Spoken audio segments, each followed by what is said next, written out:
Tony from Dog's Blog. In the Noontime Report of the Frank Carson et al. Trial on December 14, 2018. Court was scheduled for 9:30. Judge was on the bench at 9:40. The jury wasn't scheduled until 10:30, as they had to go over this issue where Marlissa Ferreira apparently made some claims at a sidebar of Frank Carson's statements, but it was unable to give exact locations of where those statements were in any of the recordings. And Percy Martinez says she must have some discovery that hasn't been turned over, if that's the case.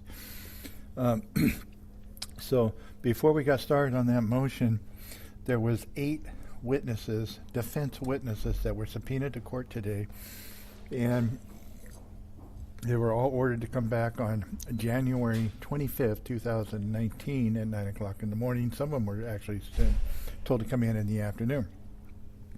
Of note were several Turlock Police Department's officers, and I believe these are the ones that Mauna Kea had claimed that attacked him and had threatened to kill him. There was an Officer Hernandez, another Officer Backham, Officer Watson, and a lieutenant, and I didn't catch the name of the lieutenant. So there was, I believe, 5 officers. I missed the name on one of them, and there was a doctor there. I don't know who he was, and 2 other gentlemen that were, I believe, neighbors of the Pop and Cork. So they were all ordered to come back on January 25th. And hopefully the defense will be doing their case by then, but I kind of doubt it.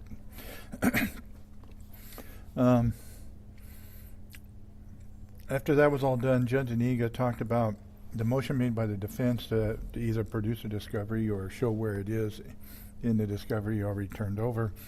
Judge Aniga said she did listen to the one recording that Marlissa Ferreira is now saying that statement was on. She said it is hard to understand. And once they got into the garage area, it was a little more clear when Frank Carson, Praveen Singh, and Emil Atallaha stepped into the garage. Percy Martinez argues that they had initially argued that Atallaha had indicated Frank Carson said he was stopping the investigations by filing complaints, and he said that was beyond the scope. He said that was not brought in anywhere previously. In the sidebar, Marlissa Ferreira said there were several conversations in the garage. There's nowhere in those conversations that Frank Carson said stopping investigators by filing complaints against officers.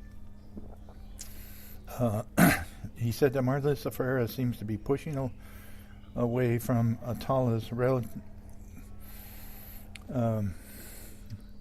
Atallaha had said that, but it's not what was said in the recording.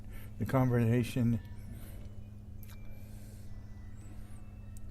there isn't anything in this conversation to support that, the conversation in the garage and that tape that they played yesterday to support what Marlissa Ferreira is representing. There's nothing that Frank Carson said about stopping the investigation in regards to Corey Kaufman.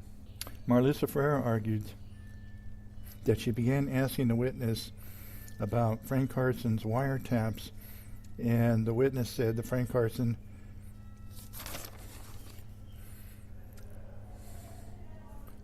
had brought it up 3 or 4 times.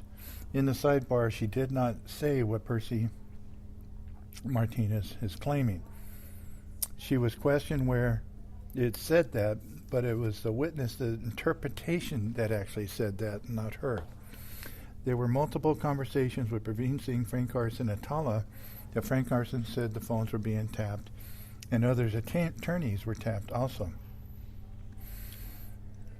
The detectives were talking about a missing person homicide case, and Frank Carson had not talked about it. She said the defense is claiming that Frank Carson had not talked about it, but referring to the transcript, it said Frank Carson was talking about the detectives, it was very clear in the conversation. Kurt Bunch had approached Atallaha and gave him a flyer, and then had a conversation with Frank Carson and Praveen Singh at Praveen Singh's house. She said the defense interpretation is not accurate. Percy Martinez' broad scope of the area to include, and she started going to something else, and it was kind of about to get ugly, I believe, and Zuniga said, "Stop, let it go, we don't want to talk about this." Judge Zuniga had stopped everything and was looking at the real time to clarify something. I have no idea it is. Maybe she was looking at yesterday's testimony. I don't know. Then, after a minute or two, Percy Martinez argued that they first heard Frank Carson talking about the homicide investigation, and they objected to it when Atallaha had referenced it. He said the testimony is beyond the scope. There's no discovery of prior Frank Carson statements claimed by Atallaha. Marlissa Ferreira kept saying there was discovery in regards to that, but not clarifying which conversation that it had come out in. He said there is no conversation in regards to the homicide of someone jumping the fence and then getting killed.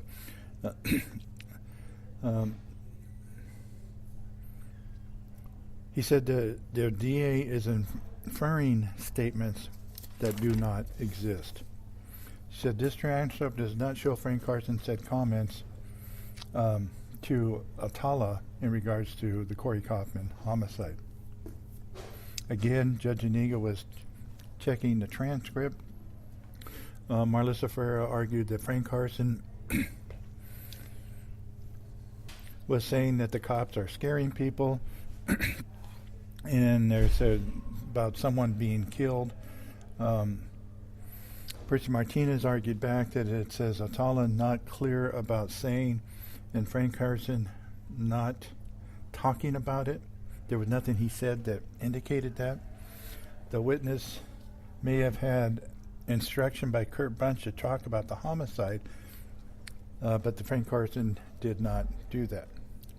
And then something kind of strange happened, and this is kind of how this case goes.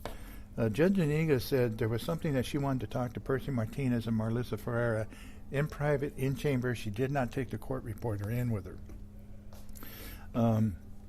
It is something that she said she heard on the audio that is not in the transcript. They were in there about 5 minutes. Percy Martinez came back out. Percy Martinez argued that the court about the conversation is just talking about the conversation Frank Carson had with the witness Atallaha and burying his father. And they are taking it as he was burying possibly Corey Kaufman. Frank Carson never mentions anything in regards to the homicide.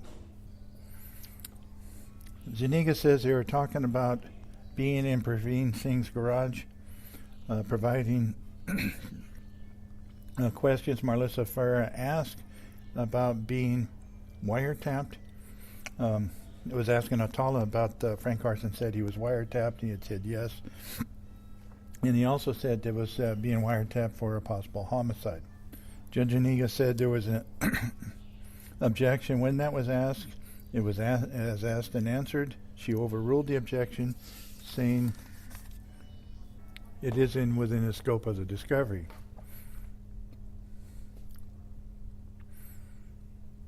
In the sidebar, Percy Martinez had told the court there is no discovery of the Frank Carson statements in regards to the homicides that the witness is alluding to and Marlissa Ferreira is asking questions about.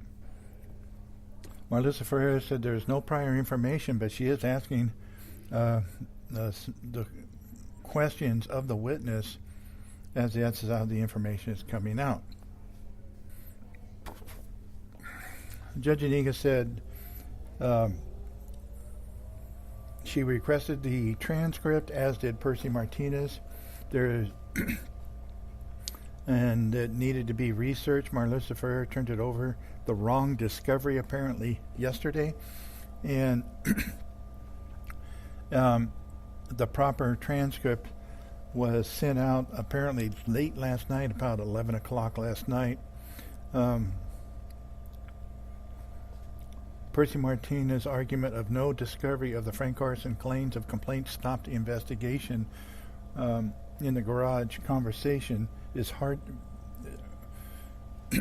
There really is no discovery of Frank Carson complaints stopped the investigation, period.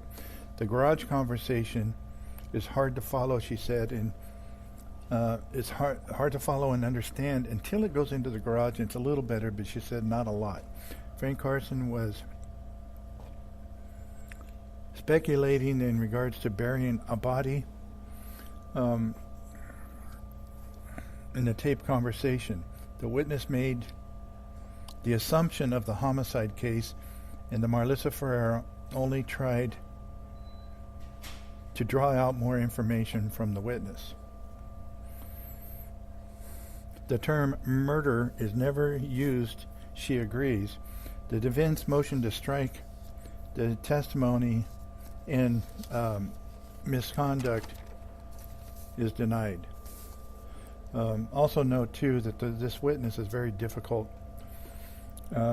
He tends to just kind of agree with whatever Marlissa Ferreira says. She asked him to read a transcript. He coming up here shortly, you'll hear where she asked him to read a transcript 3 times because he said he just skimmed over it. He said he wasn't paying attention to the conversations because he was recording them at the time that they happened. So, and he's just kind of agreeing with whatever Marlissa Ferreira says.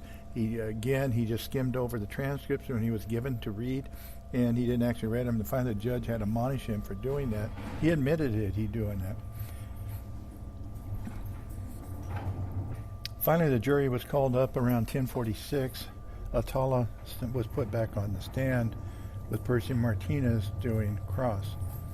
He testified that Frank Carson phone was wiretapped.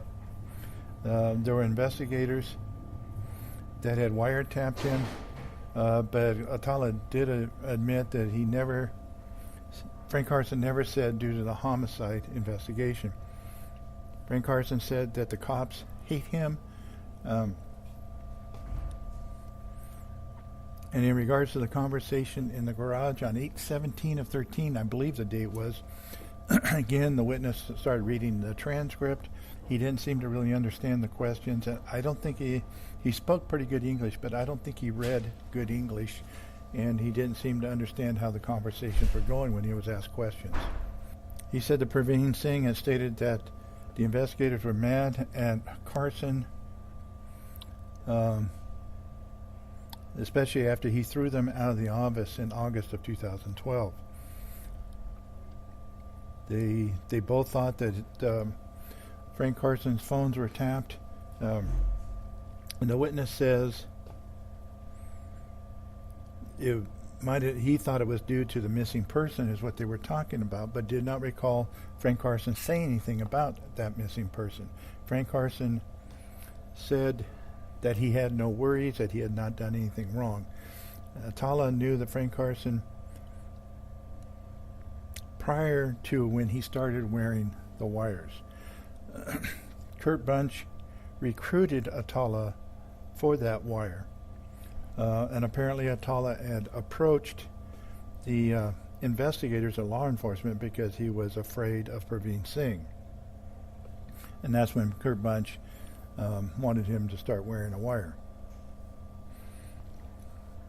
He said that Frank Carson always did say tell the truth, but Kurt Bunch had directed Atallaha to Frank Carson's office with 4 other people, all complaining about law enforcement officers and their activities. Frank Carson had all people meet to tell. I'm sorry, I said that wrong. Frank Carson told everyone, all the people in the meeting, to tell the truth. And he wasn't listening. Atallaha was not listening because and this is what he said repeatedly and many times, that he would not listen to the conversation that was being had at the time because he said, I was recording it, so I don't listen to what they're saying because I knew I was recording it. Atallaha did finally admit that Frank Carson had said on said multiple times in that meeting at the office to just tell the truth. Do not get involved in anything illegal. If you do, don't talk to officers, and if you do talk to officers, just tell the truth. This was said repeatedly. Praveen Singh, he knew Praveen Singh as his bail bond guy when he got in trouble, and Praveen Singh had bailed him out, and then they just kind of hung out together and became pals. Praveen Singh said he was a law enforcement officer with the sheriff's office that he said prior to being a bail bondsman. There was no further questions from Percy Martinez. Attorney Hans started cross and talking about the 9/19 of 13 recording with the 4 people in the office. And he asked if all those people were friends, and he said, well, yeah, some of them were friends. There was all kinds of objections, and that led to this, and then a sidebar. He said the people in the office said, or people that had gone to the office felt harassed by investigators, so they all agreed to go talk to Frank Carson. Again, there was an objection, and then Hans had no further questions. Jai Gohil started doing cross, and in regards to the recording that was played yesterday, Frank Carson was not aware that he was recording, obviously. Frank Carson giving advice to 4 people that were in his office, and he repeatedly said, if you talk, tell the truth. You also have the right to not talk to law enforcement officers if you don't want to. He said, Jai Gohil asked him if Frank Carson was giving lawyer-type advice, and he said yes, he was. Frank Carson said that law enforcement officers were mad at him. Steve Jacobson was being sued. Frank Carson said that Kurt Bunch was a liar and a cheat. Frank Navarro is unethical and angry at Frank Carson, is what he said Frank Carson said. Kurt Bunch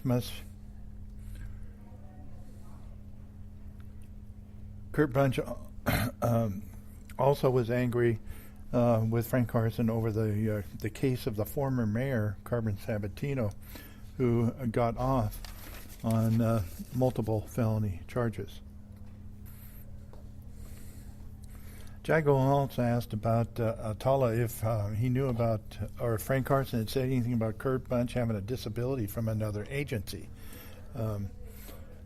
Praveen Singh had several times said that he was a cop, and that other agency that Kurt Bunch had worked with was Pittsburgh Police Department. Atallaha again said that Praveen Singh had said several times that he was a cop, and Frank Carson said that the investigators are not honest, and he said that was, he finally admitted that was probably his personal opinion. Frank Carson was being harassed by the law enforcement officers. Marlissa Ferrer then went into redirect in regards to the recording in the garage between Carson Singh and Atallaha. They went over to, he said he went over to show the flyer to get a reaction from both Singh and Carson. Praveen Singh reacted by calling Frank Carson over to look at it, and he says he referred to Frank Carson as Big Daddy.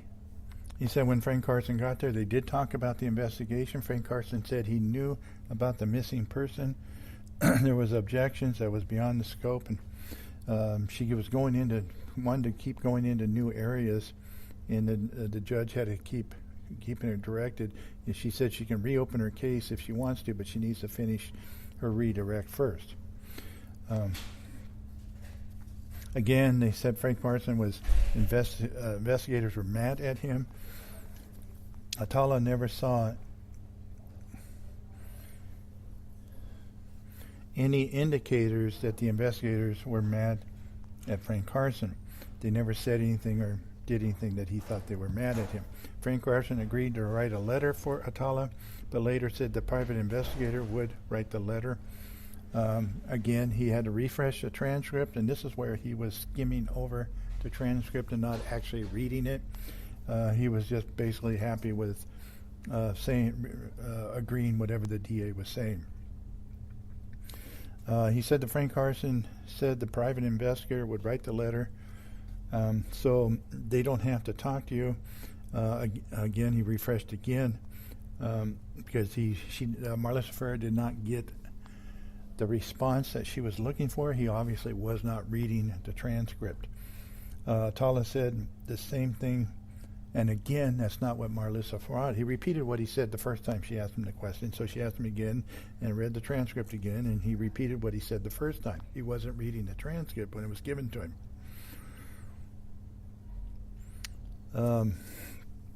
Marlissa Ferrer wants to approach, and Judge Aniga had that deer in the headlights look again, as being somewhat confused, as she gets on a regular basis these days. So they just went reading just had her read, the witness read the transcript a third time in that same page and line that she was trying to get an answer to. And Judge Aniga admonished the witness because he said he was just skimmed over it. He didn't actually read it, and she said she needs him to read it word for word. He now says that Frank Carson didn't want anyone to get in trouble. And he also noted that they will know that they had talked to each other. Frank Carson had called investigators derogatory names constantly. He said that investigators never called Frank Carson any type of names. Marlissa Ferrer also asked him, Atallaha, if Frank Carson made a reference that he doesn't like people from Indian descent or culture. And Atallaha said that he was, I believe he said he was from Iraq, and most of the other people were from Fiji. He said that Carson said he didn't like Mexicans too. This is being fed by the DA to him. Frank Carson, Marlissa Ferrer asked him if Frank Carson said they used big long sticks to punish people, referring to the investigators again, and there was an objection, and Judge Aniga, in front of the jury, says, keep reading. It says from other cultures that do that, specifically Mexico. So it's not what Frank Carson said, it's what he said that's done in other cultures. He's not accusing the investigators to do that. Marlissa Ferrer was trying to put something in that wasn't there or not complete, has been an ongoing issue with her. Atallaha said that Frank Carson said the police are scary because they did not know the law. Frank Carson said no one wants this kind of trouble, and he feels bad that this is happening to them. He says the secret is don't talk to law enforcement officers about anything. Don't do anything wrong. If you do anything wrong, don't talk to the officers. If you do talk to the officers, don't lie. He told Atallaha that he had a client that he walked out of an interview prior to when he was being questioned on a case, and he had told his client to walk out, and when they didn't talk, they ended up getting acquittal on the case. Atallaha said Frank Carson said always record the investigators. This is all repetitive. This has all been covered before. The judge lets her do this repeatedly. Frank Carson talking that the cops, I'm sorry if take that back. Frank Carson, he said, was talking about in regard to the CPS getting involved and taking people's kids away, was never talked about by Kurt Bunch. He had never said that he was going to do any of that type of thing. He said that Frank Carson said the preceding Singh was Modesto Police Department, and Singh had said that he was Sheriff's Office. Frank Carson never said how he knew one way or the other. Praveen Singh called Frank Carson Big Daddy. Here we go again, getting repetitive again. And believe me, a lot of this stuff I didn't even write down that she was asking because it was the same stuff over and over again. Frank Carson never said any pet names or anything for Praveen Singh. Frank Carson said always have them put things in writing with law enforcement officers. And Frank Carson had done that prior and filed complaints to stop investigations. There was objections to that. It led to a very long animated sidebar. Marlissa Ferrer continued on, asking about Frank Carson had called Kurt Bunch and Frank Navarro and a liar and all these investigators as stupid. He also said that Frank Carson said that the officers were not honest and they were mad at him. Again, we've heard all this before. Defense asked about Kurt Bunch in the Pittsburgh Police Department. This is Marlissa Ferreira bringing this up. Kurt Bunch in the Pittsburgh Police Department, and Kurt Bunch had claimed he was disabled, and unknown Atallaha did not know why he was disabled or had any information in regards to that. She also started asking him about the defense was trying to talk about FBI credentials that were used by investigators, and the judge at this time, for some strange reason, I believe that somebody had an issue that they had to leave court early because the jury was out around 11:53. So about 7 or 8 minutes early, she released the jury for lunch, and everybody just filed out of there real quick. So it seemed like somebody had somewhere to be. I really don't know the reasons for that. We'll be back at 1:30, and don't forget the podcast tonight and see where this all ends up today.